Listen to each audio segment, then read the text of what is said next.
You're alive. I'm Rich Westman. I'm Chair of the Senate Transportation Committee, and it is Thursday, the 23rd at 9 o'clock, and we're here to listen to Tom Covet, the legislative economist, to talk about transportation revenues. So, thank you very much. And I just want to know before we start, how many people listen to the e-board thing or had any other review of background stuff that you did? I know You did. ad nauseam. Listen to parts of it. Yeah. Okay. I just, because it's always more efficient if we can jump right into issues that you guys have questions about and use the time for, back and forth on questions rather than repeating some overview. There's also a new handout, which is just some stuff that's transportation related. And Andy, there should be a hard copy for you somewhere. No, I usually just look at it online. You look at it online. Okay. I would just say to you that part of the reason we wanted you in here, and this is more for the record, is I personally am not interested in just, you're Part of the 4 number. million or some very small incremental change. Yeah. We've got underlying problems within transportation, and it relates to our revenue sources. Unlike the general fund that has an income tax that is indexed, and you have brackets, and if you move up, or unlike the ed fund, not that you generally present it, but still the major source for the ed fund is real estate. Yeah. And real estate prices go up over time. Yeah. And most of the revenue within transportation is flat. That's right. That's right. That is a perennial problem in the transportation fund. And especially when the fund gets rated for other uses. For example, I think so motor vehicle purchasing use is the one thing in the transportation fund that has some growth because the prices of vehicles will go up. And also, it's related to capacity to spend. And so that's really the only thing aside from fee increases and rate increases that cause that to go up.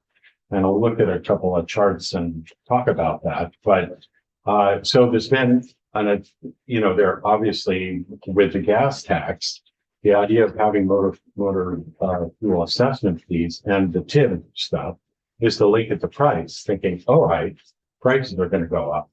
But if you look at the first chart and the handout thing, and these are things that are not in the forecast document. So page 1 is price of West Texas Intermediate crude oil, and it's in inflation adjusted terms. So these are December 2024 dollars. So this is, if you inflation adjusted all the history, that's the kind of variation that you get. And so you might think, oh, great, let's peg our taxes to a price. But when the price is that volatile and the formulas are pretty complicated. They use the lagged price data. They have floors, sometimes caps. If it goes below this, it's this, if it's above it. And so the spreadsheets are very complicated to get at what the revenue number is.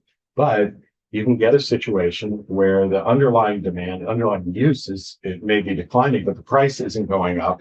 It's also declining, and then you get everything going down. Good. So you would think that over time, you at least get some price increase on that. But it's so volatile, it can be really erratic. And that's something else in a tax that's not necessarily good, is to have it be erratic. Oops, all of a sudden this year we're down 10% or something. So, the transportation forecast on page 52, those are, that's a 5-year thing with all the numbers. And you can see I'm sorry, 53.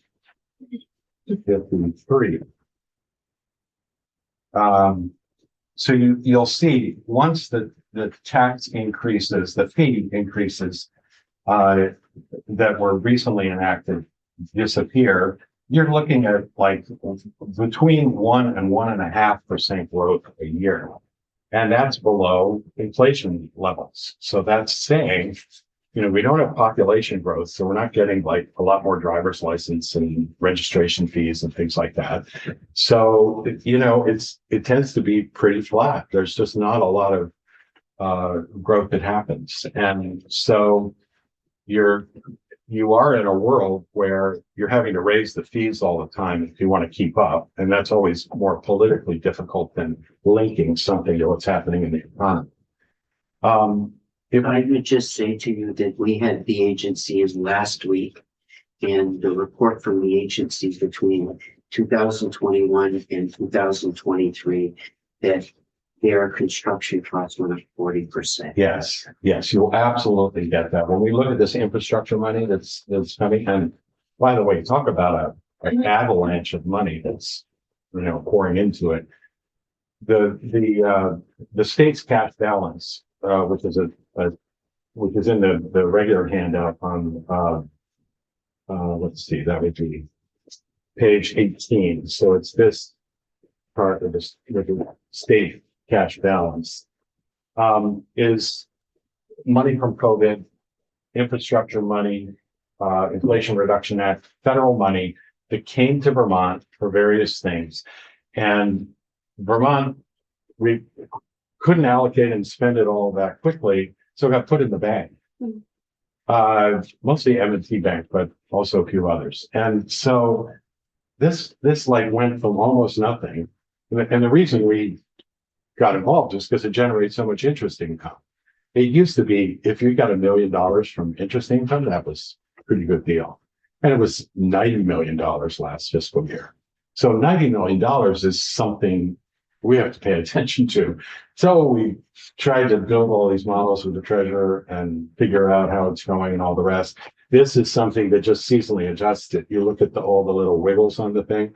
If you just look at the raw data, it's the black line. And then we seasonally adjust it, which is a blue line that sort of goes very close to the red line. So the red line's at what's called a trend cycle. That sort of tells you what the underlying thing is, because you get seasonal uses of money. And so they'll go from one fund to another and even charge interest sometimes between funds. But anyway, the drawdown that you see from about a little over 2 billion down to about 1.6 is maybe $400 million. And my understanding is that was accelerated to some extent. And Doug Farnham's the guy who is most in the know about how they're working that to draw down. But there was concern that there was money to be rescinded from Washington. Yes. That if they didn't get it out and use it, it would disappear. But the money that was targeted to do stuff with is going to buy so much less than whatever anybody thought. I mean, it's a gigantic windfall. That's great. But costs have gone way up. And so to your point, Rich, that's absolutely right. And the only way to meet some of these things, I mean, at some level, I think it would make sense not to have any funds, just have one fund where all the money went, and then all the priorities for needs are dealt with in a political fashion. And the proliferation of funds is just staggering. If you look at all the little bitty things here and then, everybody squirrels away some money, but it's really not good governance, because it's very hard to know, what's really a priority in a given year. And that's the political job. And if you put those away so you can't touch stuff, then it's a recipe for just more and more spending without the kind of oversight and review. And you see this with the T fund. Oh, we need money in the end. All right, let's put, a portion of motor vehicle purchase and use in there. That's a good one. But then transportation doesn't have the same amount. But if you just had one fund and you said, this is the needs, or one of the most important needs, and you allocate those, that would, I know politically that's never going to happen. But anyway, that's from a numbers barn here. It's way out of the barn. But even to clean up some of the small ones, like it would be better governance. Anyway, on this handout, just to look at the main things happening with some of the bigger taxes, you see the fluctuation in the price of oil, which is fluctuation in the price of gas. And on the second page of that, there's, the U.S. Energy Administration is one of the entities that we both get data from and they do forecasting. So we look at their forecast. We have about 4 other, forecast sources that we look at for, oil prices and gas prices.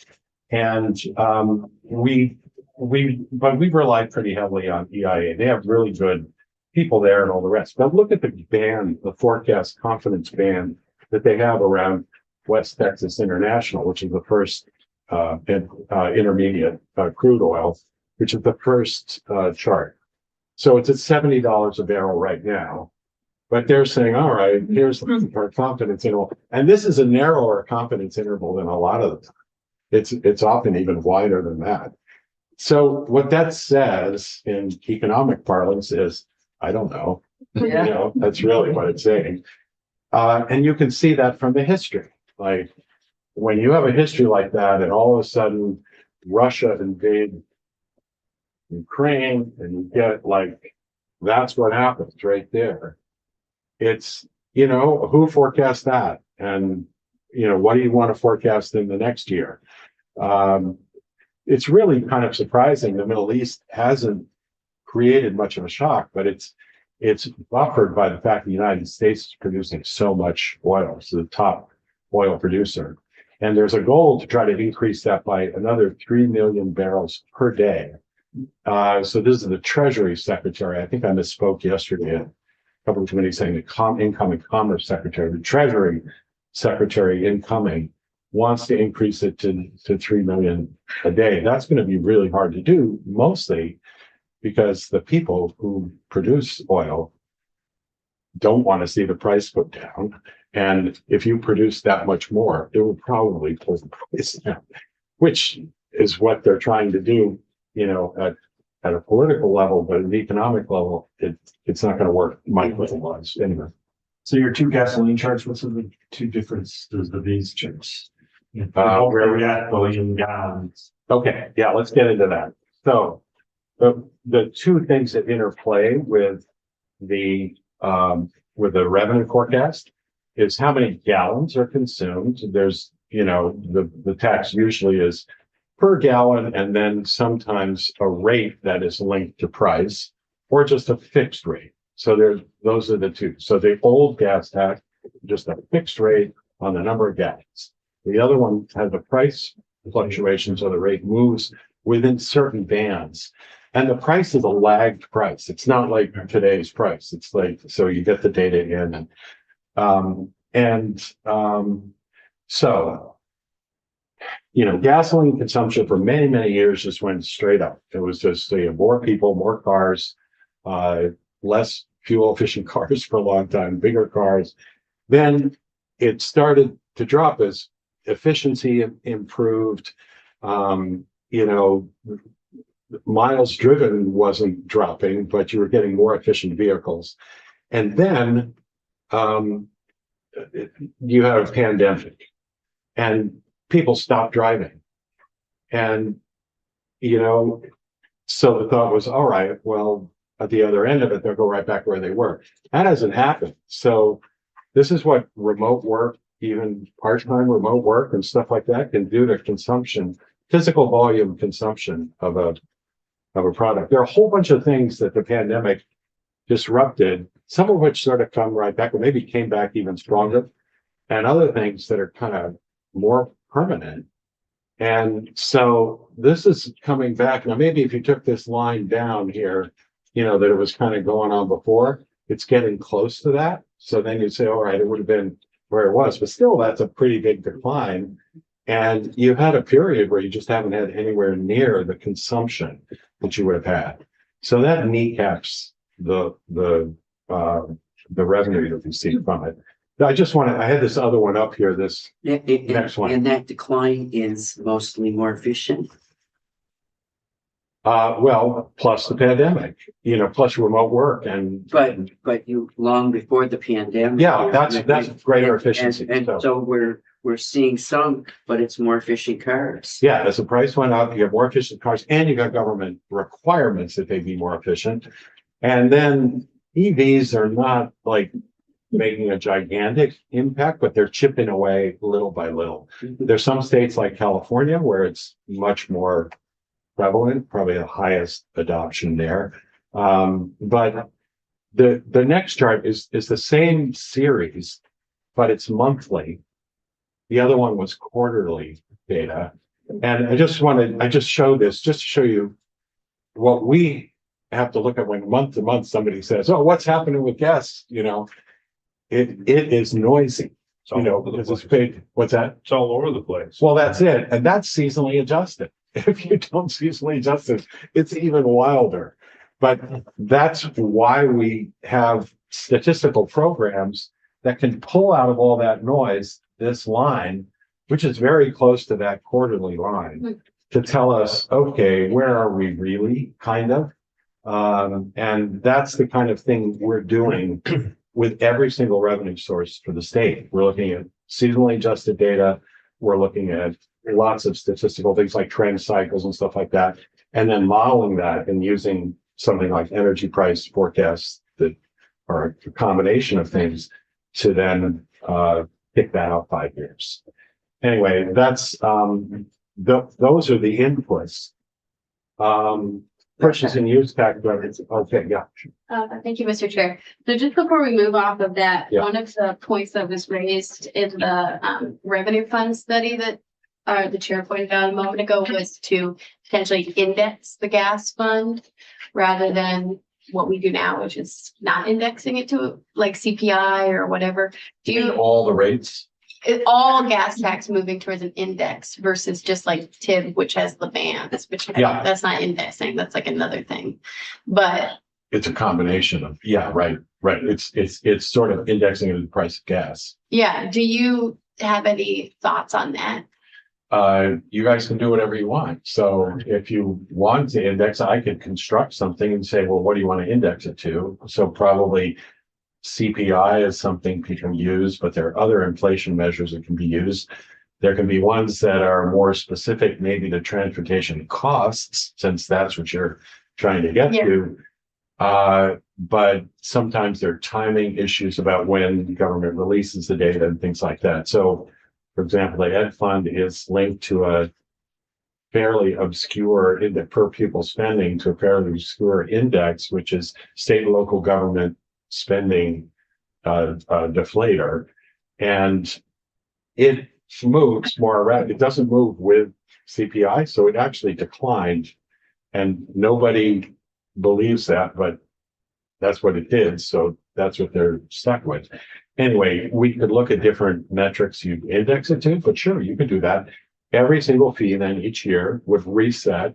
Probably have to do it annually, not, each month, but it would reset to some number. That's the way I think the minimum wage stuff does that. Each year resets to the CPI from September or something like that. And then January 1st, there's a new number, and that becomes the number that gets used. So yeah, you could do that. Every single fee would just automatically go up, and you wouldn't have to review them all the time. Yeah. With gas, you would then have the rate set not by the price of gas, but by the CPI, and you'd have no up or down limits. We need to get through what you're gonna do, but I have whole concerns about that because you can set it based on inflation, but that you would have to use something else if you were going to start talking about the decrease in the use that you see that big line that you got. So it becomes much more complicated than just going, what's the CPI and doing that. And Right. So you could do it, right. Then you have to either get something like miles driven, you'd be capturing the EV stuff if you did it based on vehicles. right. Yeah. So there are other angles. But there are other angles Yeah. that are, Yeah. let's So get there's through gas is your, different than some of let's the get others. through and get the basic lines of that. Yeah. And we, you might get questions from us to report back to us. That's fine. And joint fiscal is gonna go to, and then if they drag me into it, I'm happy to do that. So, so motor vehicle purchase and use is the next one on there. And you see how much more similar that looks to things like, you know, meals and rooms tax revenue, or, you know, something that's dollar based that goes up, you know, as prices go up, it goes up. It has a demand component too. People have to be buying cars, but it's not like we're getting a huge increase in the volume of cars bought, but the price of the vehicles goes up. And so that one is, if you look across the T fund, let's see, we're we back to page 53, maybe. Yeah, page 53. You'll see the highest rates of growth all the way across are purchase and use. And that's the one tax source that gets shared with the education fund. So you don't even get the full value of that, because you can see on the top line, that's the source number. So, you know, out 5 years, instead of 178 million, you get 108 million. So, you know, $70 million of that gets siphoned out. But that's got growth rates of 4 or 5% this year, 3.6, 3.2, 3.1, 3.1, 3.0. Those are growth rates that are above inflation. So Well, and it isn't lost on me, even with only 2/3 of it. You get something purchase and use is 152 million. And in your top chart, it's keep on sources, and gasoline tax is 71. right, but even in the available where they Yep. take it out, it's still one of the biggest, and in some years it is the biggest. Actually, in most years, it's the biggest. Yep. So even when you take it out, but if you had the rest of it, you know, you're looking very different. But that is the underlying issue with the transportation fund. Interestingly, too, this last, you know, the last 6 months when we do like, how's it doing relative to target? This is one of the first times ever that none of the subcomponents were below target. So they were either at target or a little bit above. Mostly they were like within 1% or 2%, which is great when that happens. The only one that was more than that was purchase and use. And I think we got some advance buying because people are concerned about tariffs coming in, and that could increase car prices dramatically. So there were some articles about it, and some dealers were saying, yeah, there were people that were moving ahead purchases. I don't know if that's real or not, but income growth has been good and people like buying cars. So, you know, if income growth is good, you're going to get that. It's one of the things people buy. But So with a stagnant population, we can't all just keep buying cars. So like, the price will go up though. So that's what you get, at least 3% Right. price So- increase. That's that's what I was wondering, is like how much of this is increase in price and how much of it? almost all increase in price. It's not like we're buying a lot more cars. So not. No, if anything, probably we're buying fewer cars, but the registration data are not real clean. We're trying to work with people in transportation to get Well, the better data. other piece is, if I look at the last 40 years that I've been looking at this, Yeah. we were in the bottom 10 states in the country in income. We're now something above the middle. And as you get wealthier people here are buying better cars and more expensive cars than they did in relationship with it. So you get the double whammy that we have more people with luxury cars here than we've ever had before. Mhm. And the price is going up at the same time. Right. So we get a double bump. That's right. That's right. So purchase and use is the place to, you know, that's a good revenue source you don't have to mess with and will give you increasing revenue. But there's nothing else on that page that does that. So, you know, and you know, lots of the other catch-all categories are very erratic, you know, railroad and title fees and various things like that. They jump around. There are also more processing issues in transportation related stuff and some of the normal tax things come in lumps sometimes, and you know, diesel IRP stuff, there are fees that are associated with all of that.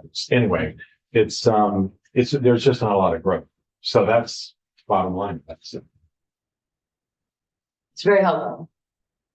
Well, we have 4 minutes left. There must be questions. Well, I have a question just about the. Where did I know, I Senator know. Blake go? I don't She's know. always a good Yeah. question. She had her intern at the appropriations meetings, taking notes and stuff. So she has all kinds of things. And she has 2 interns now too. Oh, does she? Yeah, so watch out. But, I'm happy I like her. can I ask you just a quick question? Yeah, go ahead. It's not exactly just about transportation, but you said the interest applied that we're getting a lot of interest. This just came up in another committee. The cash balance. Yeah, the cash Yeah. balance. So at what point do you allocate the revenue to the other funds that are generating that cash? Like, So it's in, like, is there a threshold, like? so the interest money goes right now to the general fund and the education fund. There's a little bit that gets to the transportation fund. It's more in the TIB stuff, but there are a couple little interest lines of that, but they're not huge cash balances that they keep. So most of it goes to the general, the interest income. Okay, But the drawdown is what will potentially should affect capital expenditures that many of which I presume are transportation related, not the COVID stuff so much, but infrastructure and Inflation Reduction Act. I think there's stuff in there that, would be a part of capital planning. I don't know if that can save the state, money on things they would have otherwise done, or they're kind of above and beyond. I haven't looked at it at that level. yeah, okay, just long term. Okay. It's So we just must big. have policies for that. It's gonna affect the price though, too, because you can't build. There's only like Yeah. $1.1 billion in total construction, residential, non-residential, non-building in the state of Vermont in any given year. And you put 400 million that you're trying to spend quickly. That's like 40%. Yeah. You don't have the people, and it's not just Vermont. See, if this were just happening, well, we suck in resources from New Hampshire and New York and other places to do that. But every state has something like that cash balance.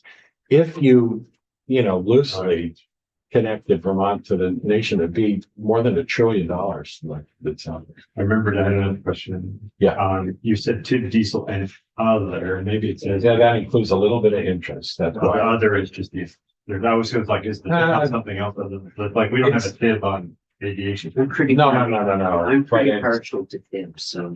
you like them, yeah. Pat and I were, I did. would share, when we created Well, that. that was very clever. I did the first bond analysis for the treasurer around TIP. So I was doing all the Yeah. forecasts. Jeff was, and he got involved and Jeff's done a couple of subsequent ones, but I did the first 2 maybe. And is aviation fuel in here? It's on the schedule to, Or if it's it on there? it's look at the TIB line item, whatever, it's like everything else. So take TIB gas and take the total TIB, and the residual is diesel and other. Most of it's diesel, but there may be So the other would. it would be teeny tiny. Is that what you're saying? Yeah, Chris Ripton Fiscal, that aviation fuels have gas is lumped into the gasoline lines and jet fuel sales tax is in the other line. Right, but is there any TIB stuff going on with that? Or is it just in the It's regular? just so small, you're adding it. I mean, I think on the avgas piece, it's super tiny though. It's, Avgas is a really, really small piece of the gas. if it's in the TIB too, it's like so small. I don't think it is a part of it. Yeah, tens of thousands of dollars, not even $1 million, not even close. you might not be the exact person to ask this up, but I'm gonna ask it anyways and sometime you'll follow. So other states within their transportation funds, and I know some states like Colorado and Minnesota are looking at delivery taxes on like Amazon and eBay and that. What are other states doing that tie them closer to what's going on in the economy and inflationary increases? Our only piece seems to be purchase and use, but are other states, what other things are other places looking at? Very good question, and I don't know. Okay. But joint fiscal could Yep. look at that and be really interesting, actually, to see what other states, Yep. because everybody has the same boat. Yep. Yeah, I mean, I just read stuff in the press, but it's not conclusive. You know, I thought I'd ask it, but as long as we've got you here. Yeah. I think I'm headed, Sometimes you look at other stuff. yeah, no, see, if I have time, but yeah. I think I'm on your old committee up in House Transportation 2 minutes ago, so I'm gonna Yeah, well, you know, head up there. Oh. Thank you all. Thank you. thank you for Yeah. coming and. Yeah, we and if you follow up stuff like this, shoot them to joint fiscal and We will. be involved too. Thank you so much. Sure.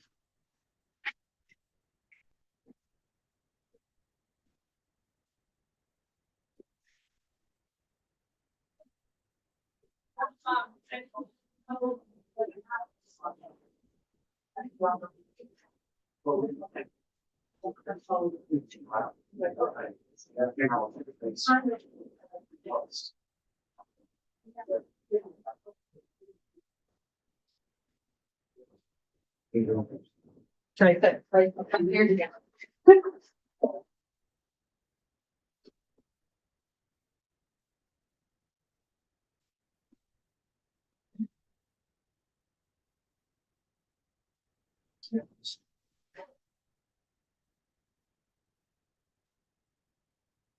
Let us know when you're ready.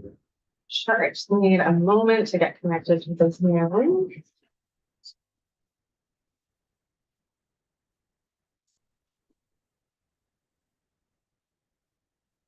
So while I'm doing that, I can just introduce myself. I'm Sarah Adams. I am a senior state policy advisor at ISO New England, and I cover the state of Vermont. So a big goal of mine is to let you all know that you can reach out to me if you have questions. I am available to answer any questions that you have about how any bills that you are thinking about might relate to the regional power system. And also, if you ever want to come down to Holyoke for a tour and see the control room, I could certainly help with that. It's Holyoke, Massachusetts. Holyoke, Massachusetts. That's cool. I'm there.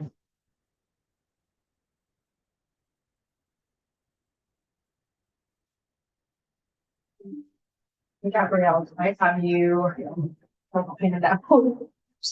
That's here.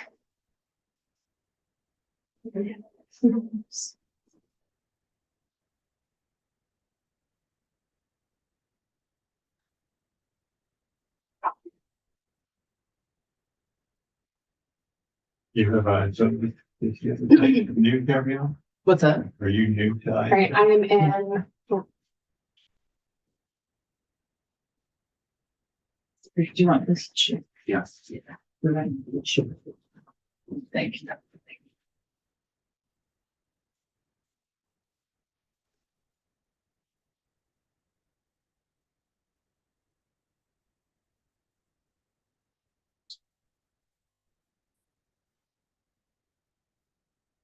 Okay.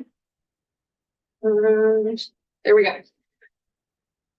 All right, so I'm going to start with some introductory just about ISO New England material, and then we'll think a little bit more about how the grid has transformed over the past decade and how we think it will continue to transform. I'm going to try to move quickly through this so we can focus a little more on what we're doing as far as transportation electrification and how we're thinking about that. Sure. This is pretty long. So Yeah. give us the high level Yeah. and then move into the stuff that. Great. So we are the independent system operator for New England. ISO is independent system operator. We are established and regulated by FERC, the Federal Energy Regulatory Commission. We were established in 1997, and reliability is our primary goal. It's a goal that we take very seriously. We are completely independent of the market participants in New England. All of our employees and our independent board members have no connection with those market participants, and we are technology and fuel neutral. Our three critical roles are operating the grid, 24/7, 365. When you flip your light switch, we want that to come on. So that is our number one priority. We also administer the wholesale electricity markets, and we plan for the future of the power system. So we were thinking about how not only to keep the lights on now, but also in the future. What are we going to need to do that? Our mission is the 3 critical roles, but our vision really takes into account what the state's goals are. We don't have an environmental mandate. We are technology and fuel neutral, as I mentioned, but the New England states, 5 of the New England states at least, have very ambitious decarbonization goals. And we want to help the states meet those goals. We want to make sure that the system remains reliable as the states move towards decarbonization. So that is our vision. How can we reliably plan and operate the grid as we transition to clean energy? Just wanted to go over quickly some things we don't do.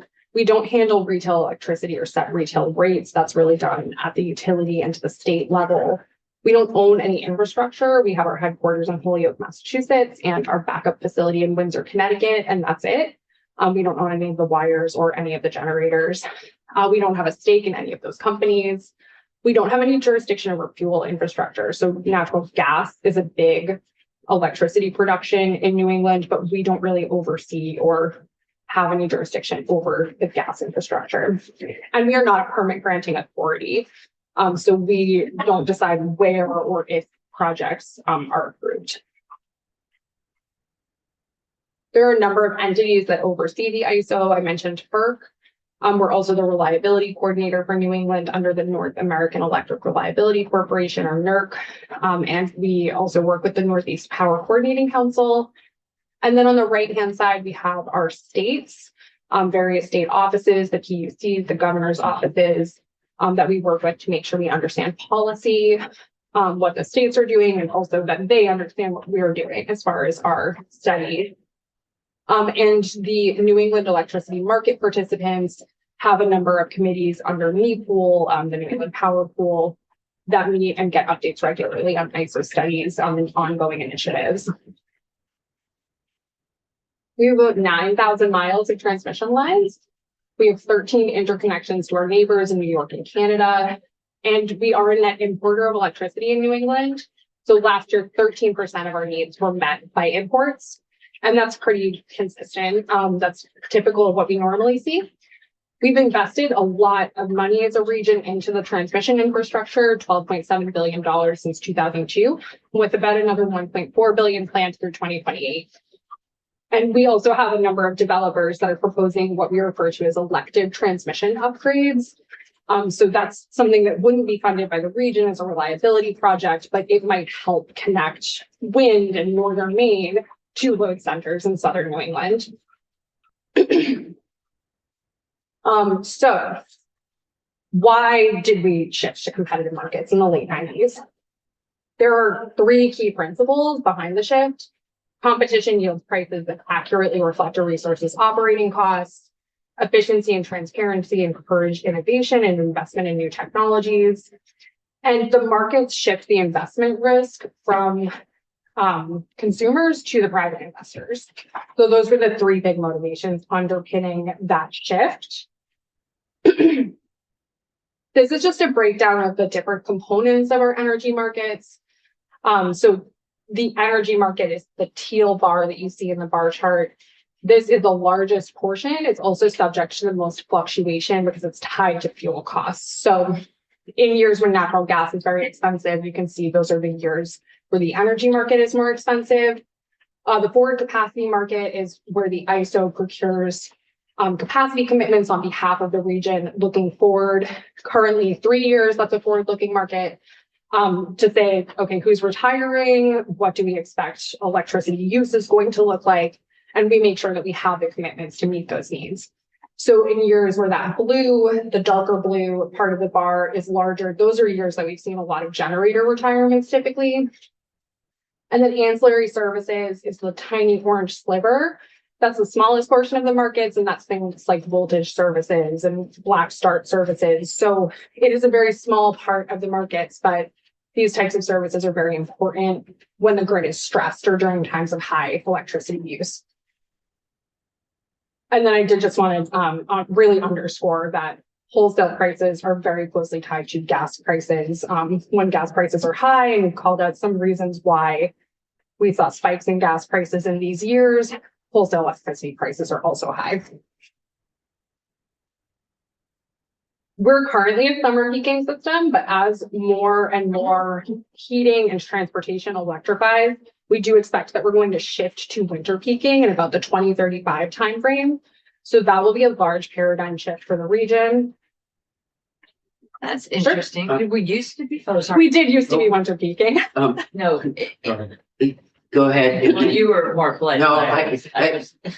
Go ahead. Okay, You were both so- about the same time. I guess I would have expected that we used to be winter peaking and we're getting to summer peaking is what I just guessed, but So we That's were, not we the did case. used to be winter peaking. Okay. In like the early 1990s, as air conditioning got more popular. We were winter peaking. We shifted to summer with the advent of air conditioning. wow.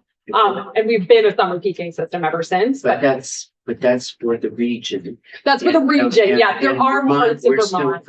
Yeah. pretty even. Okay, that's really interesting. My question was, is how connected is the price of the natural gas versus the LNG price versus the, I guess, the market price on pipeline? Yeah, so this is really specific to liquefied natural gas in New England. That's typically what we're using. And we, in the winter especially, those pipelines are quite constrained. So we're very dependent on what we can get to generate electricity. This is primarily based on LNG prices. So the compressed, like are we still getting gas from like that Mystic terminal or whatever? Like we're not importing any compressed natural gas for power generation, or are we? We, the Mystic terminal, I'm not positive on the timing of, I think it shuts down officially in June, or it actually might have been shut down officially in this past June. So we have a number of terminals that we get gas from. Mystic did shut down recently, so we have fewer terminals than we've had in the past. And but that compressed natural gas like off tankers. So that's all coming in out of tankers predominantly. And is that price, but is that price, I guess my main question is that price different? And if we're more reliant on that, is that cause prices to be separated, or is the price of natural gas doesn't matter if you're getting it from a tanker or from a pipeline, it's the same price? The prices that we use are calculated at the various hubs from which we get gas. So it's very specific to the areas that So we're it's like getting that, gas yeah. from. Yeah. Yes. So I won't really spend a lot of time on these slides, but just to highlight what the state policies that we're looking at are that are informing our forecast. 5 of our states have very ambitious goals for emissions reductions and renewable deployment. And this is just another way to look at that renewable energy deployment goals in our states. So now what this is showing is the total system capacity by fuel type in 2000, which was our first full year of wholesale markets data, compared to 2023, which is the last full year of data that I have. At one point, oil and coal were nearly 50% of our generating capacity, now down to about 22%. Most of our generating capacity now is coming from natural gas. But if you look at actual electricity production, oil and coal is less than 0.5% total in 2024 compared to 32% in 2000. So that's come down quite a bit. We've really moved toward natural gas for the majority of our electric production. And also hydro, imports, renewables make up a pretty big chunk, and imports is predominantly hydro that's coming from Eastern Canada. And I do just want to underscore the difference between capacity and energy. So capacity is this is what they could produce should we need it. So if you think about your speedometer, you could go 120 miles per hour. You're not doing that most days. You're going 35 miles per hour. That is the actual electric energy. So that's just kind of the difference between capacity and energy. We've already talked about this. Most of our electricity production comes from low or no emitting sources. And as a result of that, we've seen emissions drop really notably in the region. The chart shows from 2010, the figures at the bottom are actually compared to 2000. So carbon dioxide emissions are down about 40% from 2000, nitrogen oxide down about 63%, and sulfur dioxide is way down 98% from 2000 levels. And that is largely a result of those state policies. One way that we plan for the future of the power system is by administering the region's interconnection request queue. So this is any project that wants to tie into the bulk transmission system needs to submit an interconnection request to the ISO. We're not saying yay or nay to the project. We're just determining whether it can interconnect reliably where it's proposed. And if it can't, then we're suggesting upgrades that might be made to the transmission infrastructure. So we have about 40,000 megawatts in the queue. Nearly half of that is battery storage. In 2017, the smaller donut chart, battery storage was nowhere on the map. So things have really shifted away from natural gas and towards renewables and batteries. And in that queue, we have about 344 megawatts that are coming from Vermont, and most of those are batteries. This is just another look at the queue, the submitted in service date. So we wouldn't be expecting to see many of these projects until later. Many of them have 2027, 2028, even 2033 in service dates. And I did just also want to highlight that of that about 40,000 megawatts that we have in the queue, the ISO has studied and issued interconnection agreements for about a quarter of them. So there are various reasons that those projects are not commercially viable, supply chain issues, permits, but we have studied a number of these projects and they could move forward as far as we are concerned. This is one of the ways that we forecast is we look at things that are reducing demand. I think this is not as interesting to you all, so I'll skip through some of these slides, but we do consider energy efficiency and behind the meter solar and how that reduces peak demand so that we're not planning for a much higher peak than what we would actually see. We have a lot of solar in New England, and we expect that number to approximately double again by 2033. So we are going to continue paying attention to solar. And this is really why behind the meter solar in New England reduces grid demand really significantly in the middle of the day. This is what we call the duck curve. So the dashed line is what we would expect demand to look like were it not for all those behind the meter solar projects. And demand at midday is lower than demand at about 4 in the morning as a result of those solar projects. So our operators pay really close attention to those projects and make sure that they're not procuring energy in the day ahead market that we are going to need on a very sunny day. All right, now these are the slides that I think will be the most interesting to you all.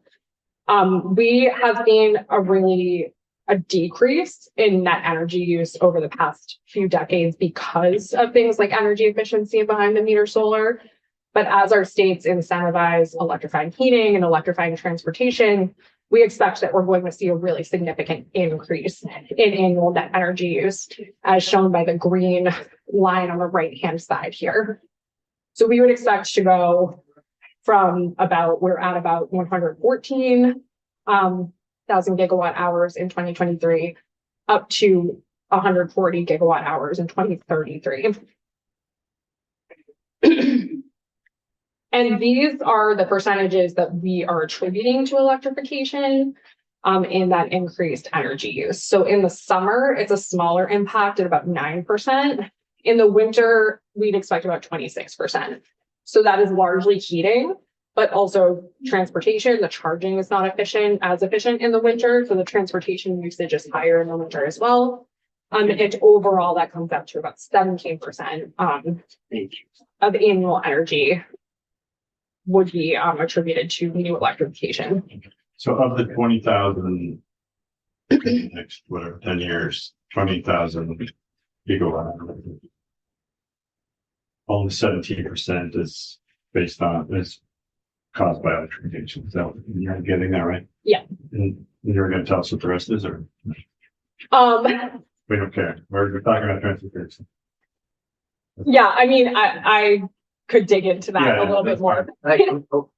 We would dig into that. We have half an hour. And so the point to stick to transportation for this, but So this is something that we just started doing in our big forecast document is our capacity, energy, loads, and transmission report. This is the document that really underpins a lot of our planning studies. And it's a 10-year look ahead to what we think energy use will be in New England. We have started looking at managed versus unmanaged electric vehicle charging in Vermont. I think in the first year, there were 2 utilities that had managed EV charging incentive programs. So we incorporated those into the forecast. This is obviously, we would love it if everyone did managed EV charging, because if folks come home between those peak hours of 3 and 7 p.m. and plug their cars in, that makes the peak a lot harder for our operators to manage if we're looking at that purple line versus the green line. So we'd love for folks to be charging their cars overnight or during the day when demand is not as high, and also when we have all that solar generation online. Well, this committee required all the Vermont utilities to come up with. Great. Yep. And as more utilities have those types of programs, we will update our forecast to include them. We are always in very good contact with the utilities in the region. And for this first round, it was a very conservative adoption rate that was assumed. But as we have more data on actual adoption rates, we will adjust our forecast accordingly. Just a quick question on that. Does that include Vermont data? That one? Yeah, so this is just kind of the New England average. Okay, we said that there were just 2 though. There were just 2. I think it was GMP and Burlington Electric that had Okay, so that is just Vermont data. No, this is an average of all the New England. Oh, We had 2 in Vermont, but this is all the states, all the utilities in all the states. What's the x-axis? Years? Hours. So this is, so this is just like hour ending. Okay, an average day. I'm sorry, just to be clear. So I thought you had said that chart was just 2 providers of energy, 2 companies. No, This part is showing managed versus unmanaged. So the green Just in line, general. just in general. for New Okay, England. okay. So this is what we are. And it focused on the region, but only includes 2 companies. That's- Yeah, okay, I see what you're saying. So we're getting to No more questions. to 5. The question I really have in this is, as we move to more electric, and I see even the managed with a pretty dramatic line drawing. And I hear you talking about managing out to 10 years, and it'll take 15 years here to do a project. I'm interested in, do we have the capacity, and can we build the capacity fast enough to meet the demand based upon where you are? Yes, so that is a great segue into this next slide.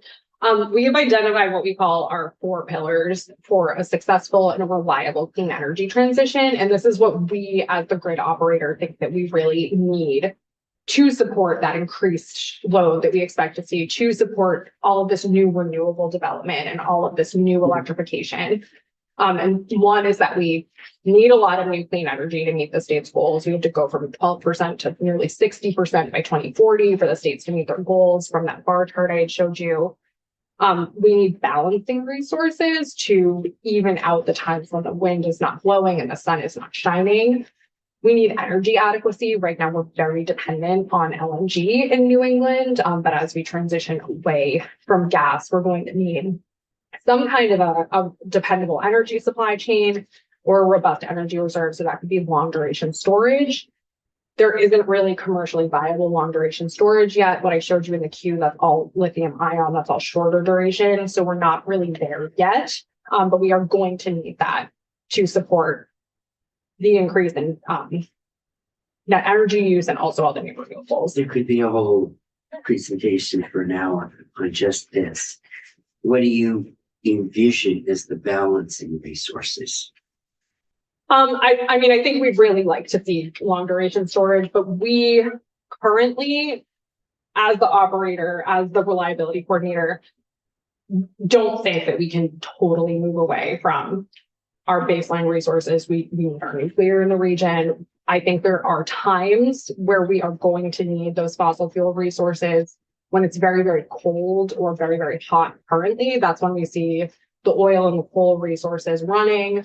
And I think we are going to need those resources, at least for the foreseeable future. When long duration storage is more viable, we could probably move away from those. But I think you would hear a lot of the operators and the planners of the ISO beating the drum that we can't quite get rid of all of our fossil fuel generation just yet. And they might run very, very seldom. Oil and coal runs very seldom now. I think we would see gas start to run less frequently as we move towards this more renewable power system. But we do need some of those resources for times when Like the system today. is stressed, like today, yes. We're up at 12%. Yeah. Actually, yesterday and the day before. Yes. Yeah. If any of you have the app, you might have noticed that the wholesale electricity prices have been very high. That's usually a signal to the market that we're running low on capacity. We need more generation. And that is when you see oil and coal come online. Over $200. How much of that balancing for the whole region is Hydro-Quebec? Well, about 13% of our electricity production is from imports currently, and that is largely coming from Hydro-Quebec. So that's a not insignificant amount of our electricity. We certainly have more capacity, as I showed you in that bar chart, than we are currently using. So we're not able to get those imports from Hydro-Quebec. We do have other resources that we could utilize, but they might be more expensive and they might not be as appealing to the states who have these decarbonization goals.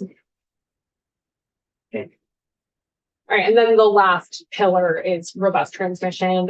We likely need some transmission upgrades, some new transmission to support all of this new electrification and all of the new renewables that we're going to need to interconnect. So I won't really go through the transmission development. The one thing that I'll highlight for you all is this pie chart, which is if the ISO determines that a project is needed for reliability, for regional reliability, those costs get spread throughout the 6 New England states based on their load share. So Massachusetts and Connecticut have the lion's share of the load in New England, and they pay the lion's share of the price for reliability transmission projects. Vermont has just 4%, so you pay just 4% of the cost for a reliability transmission project. And then I did just provide some links for recent studies that might be of interest. A lot of these deal with the clean energy transition, and we've also done some really innovative work around planning for extreme weather, which is also going to be a consideration for our operators and our planners in the future. And I just wanted to highlight for you all specifically the load forecasting committee. This is one of those NEPOL committees that I showed you in our chart of stakeholders. This is where a lot of that work around electrification forecasting is taking place. So this is where our transportation electrification forecast gets presented, and where you all would have an opportunity to see what the assumptions for Vermont are and ask any questions you might have about that. Those are open to the public. So I've included some links to those, the committee webpage, and also the long-term forecast. And then we have a great glossary for acronyms and definitions. Many of you would find that helpful. That's on our website. We host 4 consumer liaison group meetings a year. These are public and free and hosted hybrid. So you can join via WebEx. If the topic is ever of interest to you, we post that information on our website as well. And I'll just close by encouraging you all to take a look at our app, download that if you'd like to stay on top of what the resource mix is in real time or what the wholesale electricity prices are. And my contact information is in here. You all have my card. If you have any questions, anything for bills, I'm happy to be a resource. If at some point we had breaks in the schedule and we wanted to get you on Zoom to do a more in-depth about that question that we had the one chart on. What do we see for electric vehicles? What do we need to do to make sure that we can accommodate that growth? I think in consultation with the members around the table, we'd like to talk. That would be a very interesting question to spend some time on. Yeah, and we are updating our transportation electrification forecast now. The draft typically comes out in the February timeframe. So I would be happy to come in via Zoom and to kind of go over what that new forecast looks like, when that information is available. I think as if we're going to encourage keep encouraging electric vehicles, we have to make sure that the system can handle it. Right. Thank you, Mr. Chair. But to be clear, you, and I apologize for missing the first few slides of your presentation. ISO New England is very much sure that you can meet the demand based on what we've heard for our goals. In fact, you're planning greater than what our goals are as a state. So there's not really a risk of us outpacing with electric vehicles the needs of the grid. No, our operators are very good at their jobs. We don't have rolling blackouts in New England because our operators are good at what they do. Our planners are good at what they do. And it might just be that we do need to keep some of those fossil fuel plants around for longer than some of the states would like to see, but we have the resources that we need to meet the projected demand. And as the reliability coordinator, we are going to make sure that we keep those resources on until we feel that we don't need them. All right. Thank you. Just to everyone's point, the graph showed, or some of you are here, it's only 17% for total electrification, which includes heat pump and truck vehicles. So of that growth, it's only 17%. So it's really what, if we were worried about the grid, it would be like data centers, and those are the things that are driving the demand, not the like. Right. Then it sounds like we don't need you to have and I stand corrected. I will say that in my county where we had a power line upgrade that took 13 years in the permitting process, that it would be nice. I personally am interested in at least finding out if there is any stumbling blocks. But we thank you very much for coming. Yeah, thank you for having me. And please don't hesitate to reach out if you do have questions or if you'd like a bit of a deeper dive into that transportation forecast when it is available. It was very helpful. Thank you.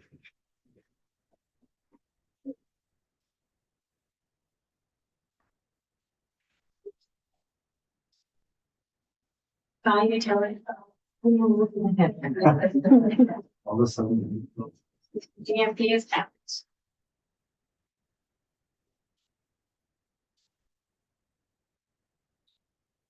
You know, constant. Low. Seems like we had net constant. Did you come in at all last year? Constant? I did, several times. Pretty good. It must not have been important. Maybe it just seemed like it was longer ago. It seems like you came in more often in the past. I did, for some reason, I've not signed in here. This is interesting.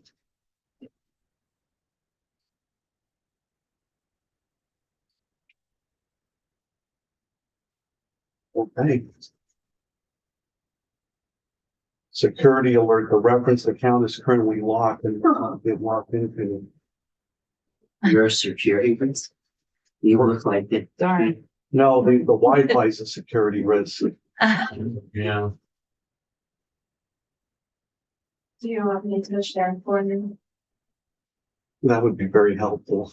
Yeah, get rid of this.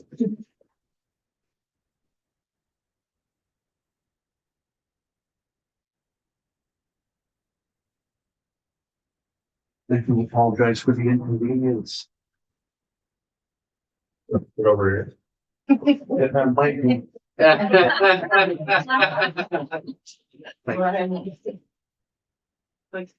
Oh. Great, so while we get that started for the record, my name is Costa Pappas with the Agency of Transportation. And I'm going to walk through an overview of the federal reauthorization process. And I will start off by saying I do not have a crystal ball for what's going to happen over the next few weeks and over the next few months as part of our federal reauthorization. But this is just a brief overview of the mechanics of how this works and some of the issues that we're going to be dealing with the next 5-year federal bill. Okay. So, we're very dependent on federal funds. They account in transportation for about 55% of our state transportation budget. That fluctuates based on the number of federal grants we get every year, and also if there's disaster relief funding, which is a type of funding we don't want. We like the grants, we like the formula funds, we just don't want to see disasters. Federal transportation funds cover different programs very differently. So the most of the funds that we get come from the highway program, and those cover generally 80 to 90% of the cost of infrastructure. It can go even above that for certain safety or innovation projects, but it's formula based. So every year we get an allotment of federal funds, and it's very predictable. The public transit program, it varies from 50 to 80% cost share. It depends on whether you're using the funds for operations or for capital expenditures like facilities and buses. State-owned airports, the federal program is very generous. It covers 90% of the cost of airport improvements. And for rail, it tends to be 80% of the cost. So when we get a grant to improve a railroad, generally the federal portion covers 80%. Next slide, please. So this is an important map because it highlights the road network that's eligible for federal funds. So the general rule on federal transportation funds is that you can use the funding anywhere on the federal aid system. And this federal aid system, which often gets complicated, includes both state highways and also town roads that are part of it. It has to do with how the road is classified. If it's considered a certain type of collector road, even though it's a town road, it's still part of the federal aid system. This causes confusion when there's a disaster because we tend to think of disaster relief as being the FEMA public assistance programs for local roads. Sometimes, though, it falls under the DOT emergency relief program because it's classified as a federal aid road. So you can have a town road damaged that will receive federal highway funds and not FEMA funds. And this explains why that is. The federal aid system is not exclusive to state highways. Now, if a roadway is not on this network, the only federal funds that can go to it, federal transportation funds, are bridges. So a bridge, which is any structure that's 20 feet or longer, doesn't have to be on this network. They're all eligible for federal funds, but not the roadway improvements themselves. So I know this causes a lot of confusion because of a mixture of local and state highways. There's also a national highway system, which is a subset of this network right here that includes the major roads that have a lot of interstate travel. So think of beyond the interstates, Route 9, Route 4, Route 7, all the major ones. Next slide, please. So federal funds are also divvied up into formula funds that we get every year and also grant programs that we have to compete for. And again, every program is different. So the highway program, the funding comes every year. It's predictable, 80, 90% cost share. Same thing with the transit program. It comes to us from the FTA, or in some cases, federal highway funds that are flexed into the transit program. But again, it's predictable funding. The more we go to the right of the continuum, the more we get dependent on non-formula funds. So the aviation program, for example, the vast majority of that program is competitive grants. So we don't get funding by formula to improve a taxiway or reconstruct a runway or build a facility. There's no formula funds to do any of that. The little formula funds we get for aviation are to operate the Penn State-owned airport. So the cleaning, the lights, all of that stuff. Everything else we have to compete for. So it's not as predictable, and it's totally dependent on what happens in Congress because you have to appropriate these funds every year. There is an airport improvement program, which is the equivalent of a highway trust fund, but there's so much general funds that go into that program that you're really dependent on the annual appropriations process. So what percentage of the work that we do in aviation, generally, is state funds, and what percentage do federal after you get the grants? It varies from year to year because we have big line items in the aviation budget. One year you may have a huge, $7 million runway reconstruction project. The next you may be clearing zones for aircraft. It's not. Is there some historical trends that we might look at? I'd say anywhere from 25 to 40% is state funds. It really depends on how much federal grants we get. Yep, I get that, but I'm just trying to create an overall. Yeah, about a quarter to, I've seen it as high as 40% some year, just going back, over a 10 to 15 year period. Then to the extreme, all the way to the right, is the rail program that gets zero formula dollars. Not a penny of formula funds comes from the Federal Railroad Administration. That program is entirely dependent on competitive grants. So when you hear about a major grant for the Western Corridor to improve tracks or bridges, that we've written an application and competed with other states and local governments for that funding. That's kind of the extreme case.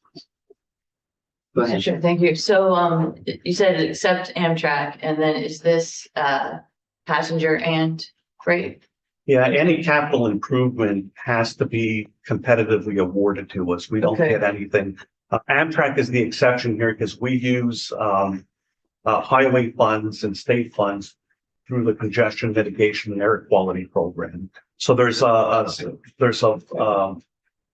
funds that we get for air clean, the CMAQ program, and we devote some of those dollars to the rail program to operate the Amtrak service. But if we're building something, none of it comes from the Federal Railroad Administration without us competing for a grant. Okay, thank you. Next slide, please. Okay, so the largest of our programs is the Federal Aid Highway Program, and that's also the vast majority of our budget. So just a quick overview of what happens in Congress is that generally every 5 years, there's a transportation bill that actually covers a 5-year period.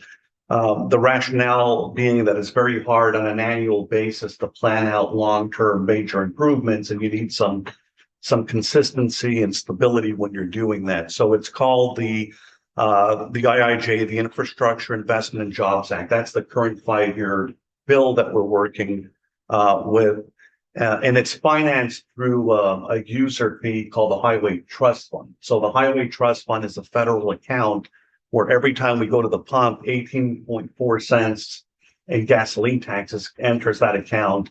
And then the federal government takes that money and they go to the appropriators and they say, it's not enough, we need more money. And the appropriators for the past 15 years anyway have agreed and contributed about 20% of the total amount that goes to the states. So the Highway Trust Fund, that's it's the gas tax plus what comes from the general fund and diesel as well.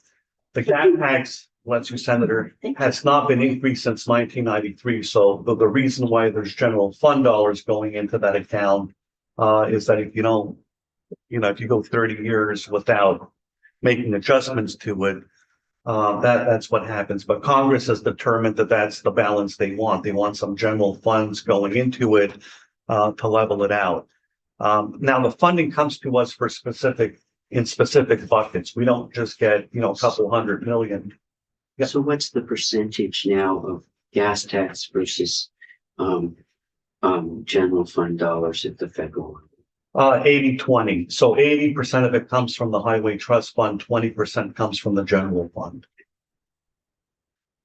Next slide, please. Thank you. So here are the buckets that we get our federal funds. And each of these buckets is for a specific purpose. There's some leeway in terms of, overlap in some cases, but generally they're intended for this purpose. So the bulk of it, and you'll see some numbers in a minute, is the National Highway Performance Program. That's the major program that we use to maintain the national highway system. So the interstate highways and all the other major kind of interstate type routes.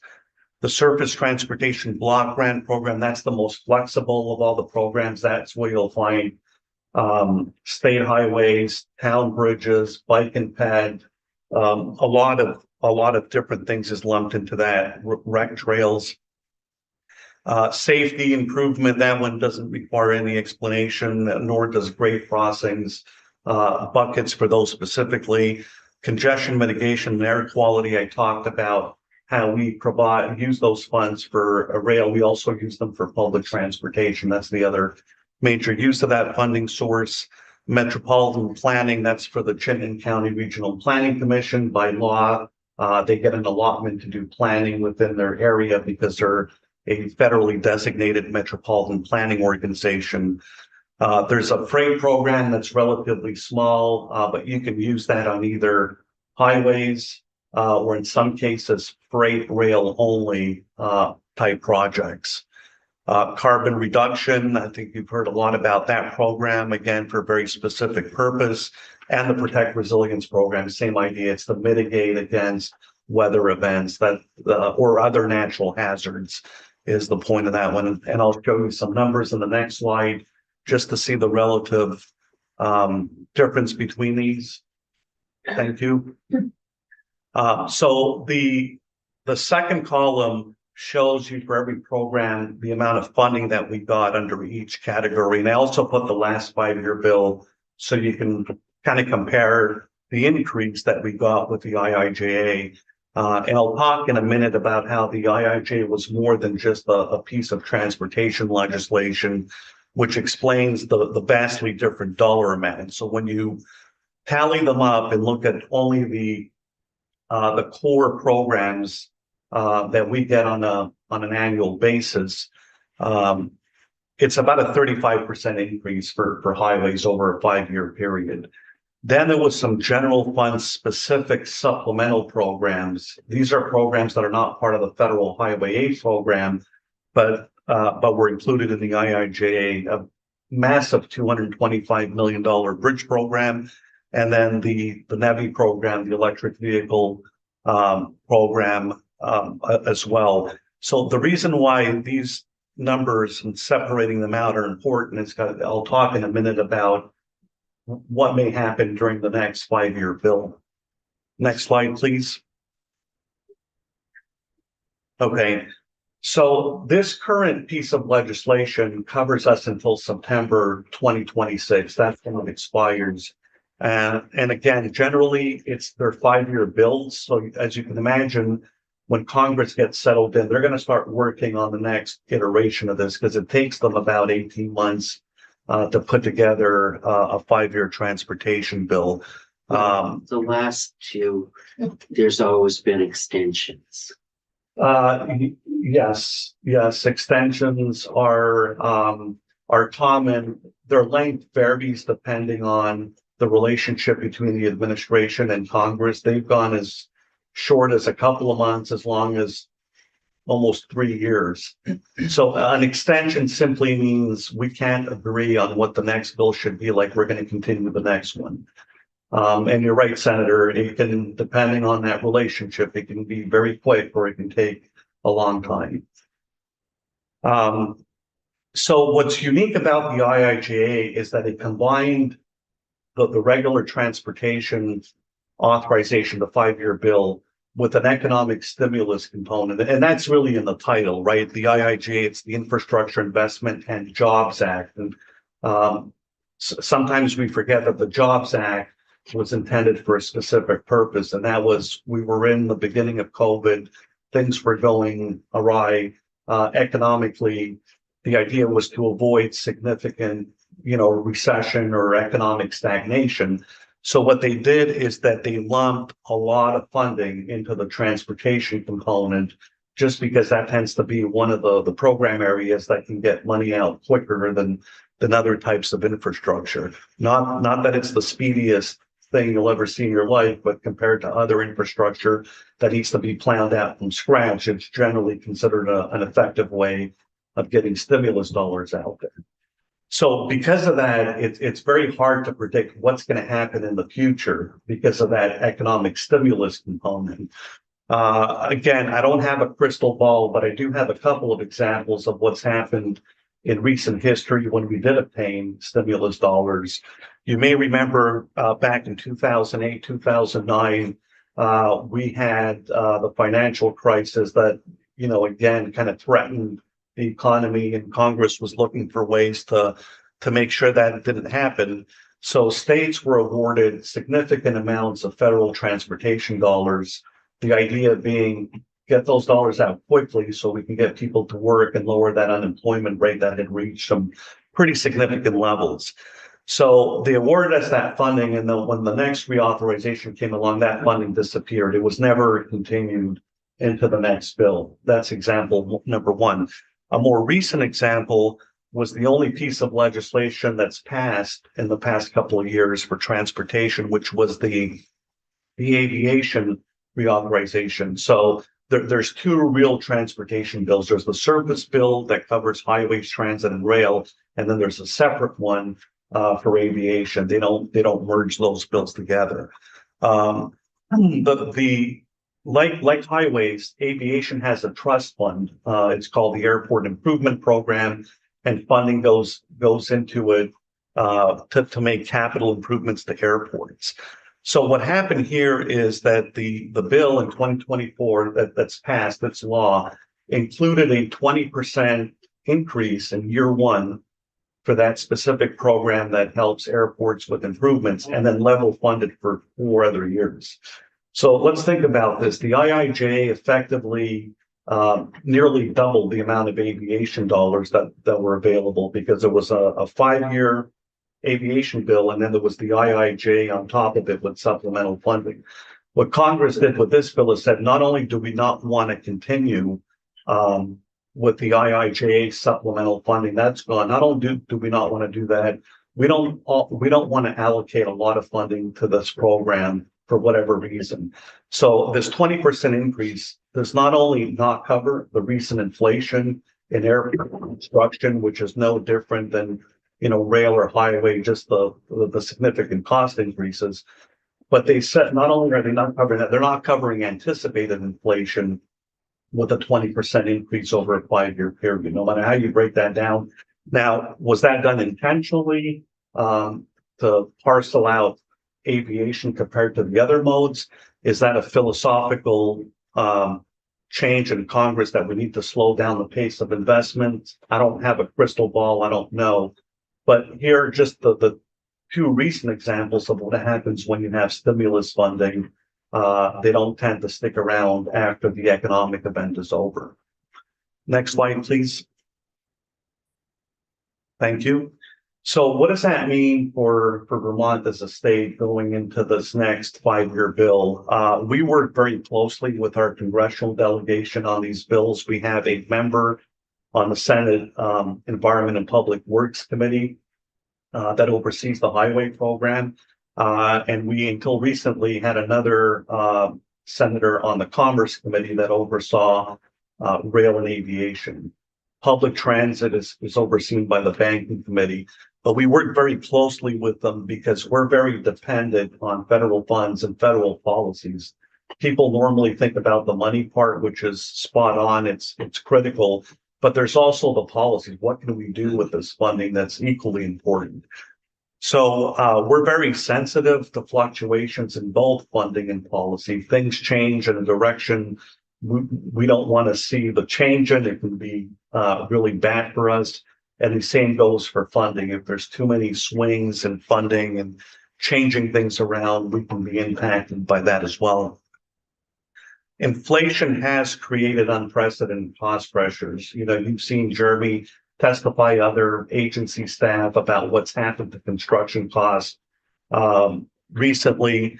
And it's kind of a dilemma for us, right? Because intuitively you think that the way to respond to cost pressures is to have access to more funds so you can address them. But that in itself may sustain those higher costs. And that's what I think you're seeing reflected in Congress right now, this idea of, you know, we want to accomplish certain things, but we also recognize that they may be inflationary and keep perpetuating the cycle we're in. So that's something that we're going to watch very carefully. And then the new administration, as of yesterday or a couple of days ago, right, they're going to have a policy agenda, and that policy agenda and the way it you know, intersects with congressional priorities is going to be important for us to follow as well. I don't know if you got the chance to see one of the executive orders that related to energy and the environment, but it targeted specific programs such as NEVI as programs to be discarded or, you know, not funded. So that's a debate that's going to play out between the administration and Congress, and I'm sure a lot of court challenges. But that's another thing that we're very susceptible to, is that dynamic between the two branches of the federal government and the third, because it's likely going to involve the courts. The outcome of that all has the potential to affect us significantly. If we have a state goal of achieving something and we're now told you're not allowed to spend federal money on it, it's going to create an issue. So that was it in a nutshell. I can talk for days about federal reauthorization, but cognizant of your time constraints, and you know, that was kind of a short version of it. Is the NEVI funds, is that the only place that we were getting charging funds, or was there other places that could compare or anywhere else? So the IIJA was it changed the definitions of some of the federal programs that could allow charging. The Surface Transportation Block Grant Program was one of those where there's some flexibility built in there. But you have to keep in mind that I didn't talk about this much, but these federal programs also come with performance measures and targets that we have to meet that limits our ability to use them for other purposes. So in your example, the SPVGP program requires that we spend 20% of that funding on off-system bridges, which in Vermont, for practical purposes, means town bridges. Mm-hmm. We also have to set aside about 10% of those funds for transportation alternatives and recreational trails. So there's rules within them that prevent you from possibly undertaking certain activities because of the constraints. We also have to maintain the interstate highway pavements to a certain level, the national highway bridges. But there are some eligibilities built into that program that would allow it. The issue, though, is there's an executive order right now that basically incorporates a lot of things the administration doesn't like, that basically they say will prevent us from spending in certain areas. And it's very even from the NEVI funds that we already have, you think? Yeah, that's clearly listed in the executive order as, you know, stop paying. So an executive order is a directive to federal agencies. Right. And what they're told is do not pay disbursements in certain categories of projects. And they name that one specifically. But it encompasses a lot of programs, not just NEVI. So there's a lot of uncertainty right now on what we can actually do with these funds beyond NEVI, even our regular formula programs. It'd be good to get a report on It would be.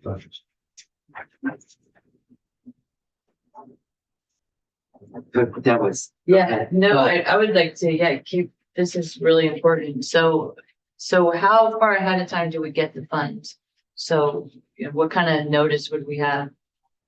So, So every year we get a notice of how much funding we're going to have available. So the 5-year bill actually specifies certain dollar amounts, but then, you know, like everything else in Congress, it has to go through the Appropriations Committee, and appropriations in Congress transportation is not a standalone appropriation. It's part of the housing and urban development appropriation. So the appropriators have to balance the needs across multiple programs, urban development, housing, transportation, and they set funding levels that are usually below what the authorizers in the 5-year bill would like to see. But they come in every year. We're sent a letter. Here's how much funding they'll have available. And for planning purposes, we just assume that we're going to be close to whatever those numbers are that are published in the 5-year bill.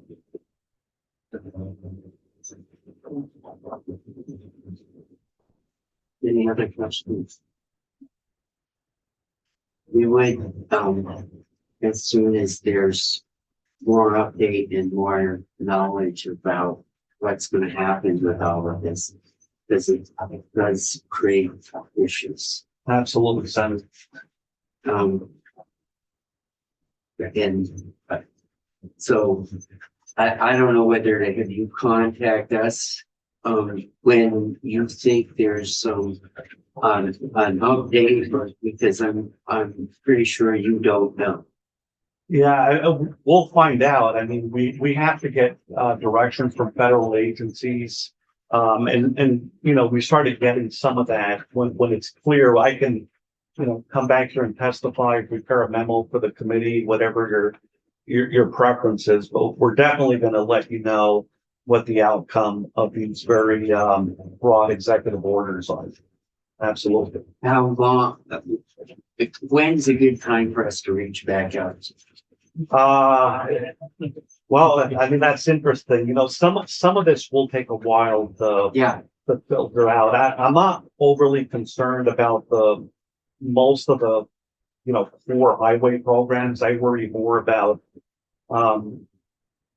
programs that were funded out of the general fund. There's way more discretion with those programs than they are with the federal aid programs. They're both at risk. I mean, this is an executive order that's very, very broad about limiting disbursement of funds, which in plain English means, you know, reimbursing states or local governments for project costs that they've incurred. So we're getting into some pretty significant appropriations law issues here that I'm definitely not qualified to figure out. But I think, you know, reasonably within 3 to 4 weeks, we should have a lot of this clarified. Okay. Thank you. Thank you. And maybe 3 or 4 weeks from now, we'll have you back. So, Absolutely. Looking forward to it. Thank you.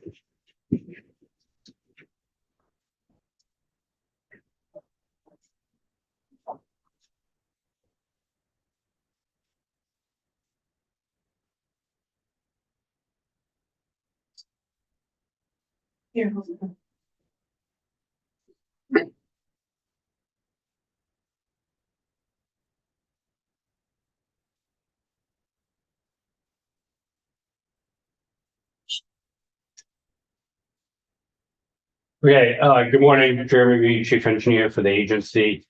Today's discussion is principally going to be focused on Buy America and some of the impacts to federal highway projects and some specific impacts to Vermont as it relates to that. This is not meant to make you an expert in Buy America, but just sort of discuss how it plays into you know, our funding and the cost of the project. I want to start by sort of issuing a disclaimer that much of these rules that are being promulgated are not from the division office, and they're not from sort of the rank and file federal highway headquarters office. These are very political, and so anything perceived here should not be a condemnation of them. It's just a sort of byproduct of the process we live in.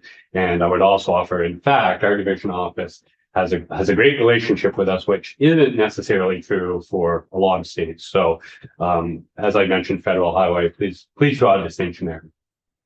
So there's been some form of Buy America going back to 1933. And that, you know, is sort of where it started. Sort of in its current form started in 1982 with the Surface Transportation Assistance Act. Now, one of the byproducts of that act is in 1983, Federal Highway Administration, put in for an emergency waiver to exempt manufactured products from, the Buy America provisions. And so when I say manufactured products, it is a fairly intuitive term. It's anything that combines a bunch of distinct materials together, and the usable outcome is essentially a manufactured product. And that is distinct from, say, construction materials, which would be timber, glass, sand and aggregates and things like that, which are sort of those raw components. So from 1983 to 2021, we were basically pretty steady. And then with the signing of the IIJA or bill, the Bipartisan Infrastructure Law, part of that law expanded Buy America. And there's three categories of Buy America that we are currently operating under. One is steel and iron products, and that's the longest standing component to this. There's the manufactured products, and then construction materials. And so again, construction materials are sort of those core constituents. Now, within the IIJA, there were exemptions for some construction materials, specifically sand and gravel, cement, any additives that bind those materials together. So things like asphalt and things like that. What the construction materials was really targeting and identified by name was polymer-based materials, plastics, PVC, things of that, glass, lumber, drywall, and non-ferrous metals. And so that was a bit of an expansion. Now, what that meant for us wasn't terribly impactful because we don't use a lot of timber, obviously, and a lot of the products that might be plastic are also combined to, by the time they come to us, are a manufactured product. And so we were largely held harmless because of that 1983 manufactured product. Now, when, the implementation of this law, obviously, OMB was put in charge of interpreting the law and providing guidance. So there's been numerous handouts, guidelines, interpretations, definitions that have come out since then. One of the other components of that was it asked all federal agencies to look at any existing waivers and determine if they're still appropriate. And so we knew the manufactured products exemption was going to be reconsidered. And so just recently, January 14th, Federal Highway published a rule that essentially sunset that manufactured products exemption. And so it's a phased sunset. And how it really applies to us is that starting on October 1, manufactured products will need to have their final assembly done within the United States. Okay, so you can, at that point, take all your core constituent materials from wherever you want, so long as the final assembly is in the United States. On October 1 of 2026, now 55% of those core constituent materials need to be sourced in the United States and assembled in the United States. So, they have given us a little bit of a phase-in period, but we don't exactly know what that means to us. Within Which products are you worried about? all of them, quite frankly, and I'll post some numbers at you later on, but because this has been very newly implemented, producers generally don't disclose exactly where they produce stuff. So we've done a quick review, but kind of the overarching message, I guess, for today's testimony is we don't know exactly what the impacts will be yet. One of the other reasons we don't know, so within the Buy America law, there is an opportunity for various waivers. There's different categories, and then there's different scopes of waivers. The three categories that are most applicable is a public interest. So think of it like if all of your signal systems are the same manufacturer, there could be a public interest finding that just for consistency's sake and sort of knowledge of how that system works, you can use that sole manufacturer. The second category is non-availability. Basically, we can't find that product. And then the third is an unreasonable cost provision. what the threshold for that is, we believe will apply is it needs to increase the total cost of the project by 25%. So you could pay 4 to 5 times as much for a specific product, so long as it doesn't increase the cost of the overall project by more than 25%. Now, within these waivers, I will say that they are, again, very heavily politically influenced. So historically, well, let's say the last 8 years, you don't get a waiver. Virtually impossible. And as an example, and again, this is where the rulemaking comes in, I'll just speak to the non-availability. And we haven't really in earnest tried, to be honest with you, just because we were told this isn't going to be approved. And so the general approval process is you put in a request, it goes to headquarters down in DC, they do a public notice, and then they ultimately rule on that. So as that applies to the non-availability waiver, anecdotally, what I've heard is they will publish sort of a potential waiver. And if somebody steps forward and says, I can make that, the waiver's off the table. Now, they don't actually have to make that. They just have to say they can make that, right? And so, again, that it's sort of how the rules are interpreted and applied. And that is largely a political exercise. So as it relates to Vermont, we have 1,200 pay items. So unlike when you build a house and you get a bid from a contractor and it's kind of lump sum, we break out every component to our projects in individual discrete pay items. And that gives the contractor a little bit of certainty that if things change slightly for any number of reasons, they're going to get paid basically for the work they do. And they don't have to sort of look at all the risks for a bridge project, for instance, and say, okay, I will bid that bridge for $10 million. Right? It allows some flexibility and certainty to contractors and us, and overall lowers the cost. So we have 1,200 discrete pay items. 425 of those pay items have manufactured products. So those are new pay items that are now having additional regulations imposed upon them.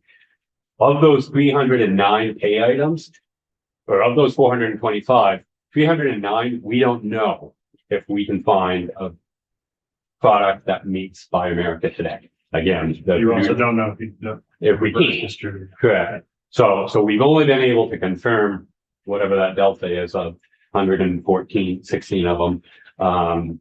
The others, they were not willing to certify that it doesn't meet Buy America one way or the other. They were just sort of holding that proprietary information. So if we can't buy it, do they have any idea about setting up a process where we can get a waiver to go ahead and conduct business? So that goes to the rulemaking and sort of the political appetite at the time for these waivers. You know, as I said, the previous 8 years, it wasn't on the table. Now, you know, the first category of Buy America, iron and steel, we've been dealing with that decades and know how to do it. Construction materials wasn't really an impactful thing for us. This is very impactful. And I guess to your point, Senator, this has been raised since day one as a significant concern. Unfortunately, I don't want to seem callous, but they don't care. You know, this has been a high priority for AASHTO. This has been talked about ad nauseum industry. When you go into the federal rulemaking and, you know, they talk about the comments that they've received, the length in opposition is much greater than the length in support. And so until there is, you know, real tangible consequence, I don't see them backing down from the current rule. Now, part of the rulemaking process, they did a regulatory impact analysis. The benefits of the rule could not be quantified, so they did a qualitative assessment of it. Now, they didn't really talk about what that was, and I didn't augur into the methodology, but, you know, they talked about resiliency within the supply chain, increased manufacturing jobs, things like that, right? So they tried to assign some quality measure to that. They were able to quantify with a fair degree of inaccuracy what the cost of this was going to be on a national level. So, what they were able to quantify was just two categories. One is the actual cost of the products themselves, and one would be the administrative cost to actually implement the program. What I'm assuming they did not look at, to your point, was what were the costs if you delayed a project, right? Because if we do delay a project, there's user costs, that asset may continue to deteriorate, may need closed, things like that. And presumably they did not look at the contractor's administrative costs that go along with this. As with any federal requirement, there is ample paperwork to demonstrate compliance. And a lot of that will need to originate with either manufacturers and ultimately, follow the product through the supply chain to the contractors here in Vermont, and then ultimately we will track it. So if we just look at the administrative costs and material costs for federal highway and the states, effectively, the recipients of the money, their estimated material costs will increase between $41 million and $980 million a year. And so again, fair degree of inaccuracy there. And Yes. You say to 900? 980 million per year. 400. 41 million to 900. 180 million a year, just in increased material costs. Basically like 41.5 billion. Is that nationally? Yes. So that's national. And this is an analysis that Federal Highway did when they were considering this rule. The administrative cost, and again, huge delta in sort of their range here. They estimate that $167,000 it will cost Federal Highway, right? Because they're imposing these on the states. They are right now estimating that the states will have to absorb $22 million in costs for administering this program. So when you roll this up over a 10-year period, and again, huge range, for Federal Highway in the states, they are estimating it will cost between $545 million and $8.46 billion. So again, the overarching theme here is we don't know how this will play out until we, quite frankly, let a project and a contractor tries to bid that project and tries to get suppliers to meet these requirements. We won't know. At that point, I do expect there will be a fire drill at some level to understand the non-availability waivers, the cost implications. I think the other piece to this that is a little bit uncertain is if you have, let's just say, two United States manufacturers and two Canadian manufacturers, you've now just cut the availability in half. So even if you can get it, you may not be able to get it in timely fashion. And so again, we're going to have to try to work through how we deal with that. Ultimately, all of this will impose significantly more risk initially on our contractors, because when they sign the contract, they will need to, provide the materials, right? By signing that contract, they're attesting, yes, I can meet the contract requirements. And so if they are misled or deceived by somebody in the supply chain, and they can't ultimately provide that certification that this material meets Buy America requirements, they are unfortunately left holding the bag. Go ahead. Can you give an example of a manufactured product that you are concerned about? Is it like the polymer culverts or what? So I think the two that I know about right now would be the majority of our signal cabinets at intersections. We generally get those from Mexico. And then the glass beads in our line striping. So we talked last week about durable line striping. So those, again, have been identified as not available in the American manufacturing process. So and coincidentally, this comes with implementation of the MUTCD, which then further requires us to have a higher level of retroreflectivity on the roadways, which can't be achieved without those premium optic beams. Now, can a American manufacturer spool up a factory, find a labor force and start producing the product? Maybe. I don't know. Well.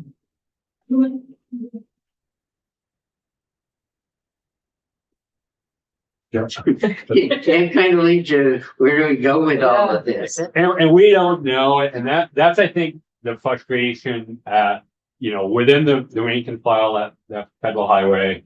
And certainly contractors, AGC, ARPA, and then certainly the states who are ultimately responsible for administering this, right? Because if we don't do a good job of administering this, and then we have an audit and we can't demonstrate compliance, now all of a sudden we are financially liable. So, there's going to be a huge risk aversion, I think, initially. And with the rulemaking, with the waivers, we don't know how this will be interpreted and how strict and how sort of rigid everything will be applied. And I think that's the uncertainty here. Do you know if there's a de minimis waiver at all? There is, but again, we don't know exactly how it'll be applied. And typically, if there's a de minimis waiver, you still have to track the cost to demonstrate that you're below that de minimis waiver. So there's still an incredible administrative headache to say, okay, that pipe cost $1,200 delivered to the site because freight is included in that. And so you roll, let's just say you had $1 million de minimis waiver, you still got to track all those $1,200 pieces that are delivered to the site and show, yes, I don't have Buy America certifications for all these distinct parts. And the cumulative value is less than whatever that de minimis waiver is. The de minimis waiver we deal with DOE is just on the total project cost, not on the project. Yeah, typically that's our projects are typically well above that. There is a de minimis waiver on the project cost that I think they put out off the top of my head. I don't know what it is, but our projects are quite a bit above that. Break it up into small parts. Yeah. So, Not that I said that. right. So, yeah, a ton of uncertainty. And I guess the other thing I would point out is that the original law was passed in November of 2021. And we're just getting final rulemaking in January of 26, let alone all what's going to certainly be supplemental information and definitions and interpretations. So, I suspect this will be less than certain for another 12 to 18 months anyway. Did you have a question? No, I'm afraid to ask it. I don't want to be. Well, go ahead, get it out. No, I'm just, now I want to know. I'm just wondering, who's behind it? I know it's Federal Highway. They're getting their marching orders from someone. Yeah. So it is largely a bipartisan political talking point. And, with all due respect to politicians everywhere, the talking point is way better than the impractical application of it. So, and there is bipartisan political support for this, right? Because it is a great talking point to say we're bringing back American manufacturing.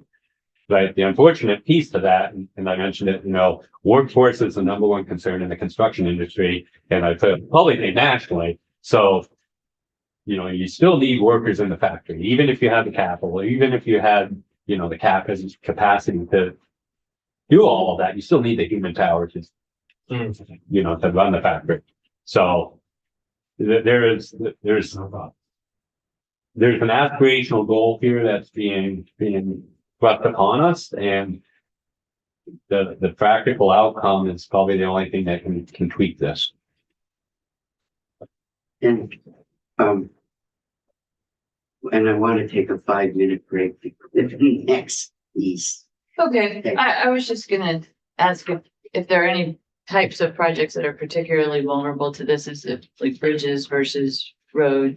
So I think the biggest piece to this that is at risk would be our ITS, our information or intelligent traffic systems. So think signal systems, RWA stations.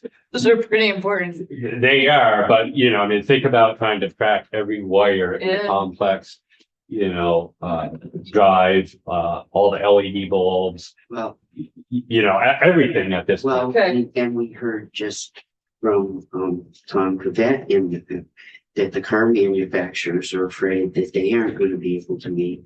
And if it starts to slow down some of the manufacturing cars and it slowed down the revenue, we get hit. Buying and, On both sides. yeah, on both sides. Yeah. Right. And, you know, I think the NEVI program is an example of that, right? It's been sort of a criticism that what 8 had been built nationally or something. And largely, you know, there is just a sort of federal sort of lag in that, right? So it's a bit of an insincere talking point, but there is a significant Buy America constraint there as well. And so, you know, we're sort of jumping and hoping the water's deep enough at this point. Thank you. Thank you. We're gonna take 5 minutes. Yeah.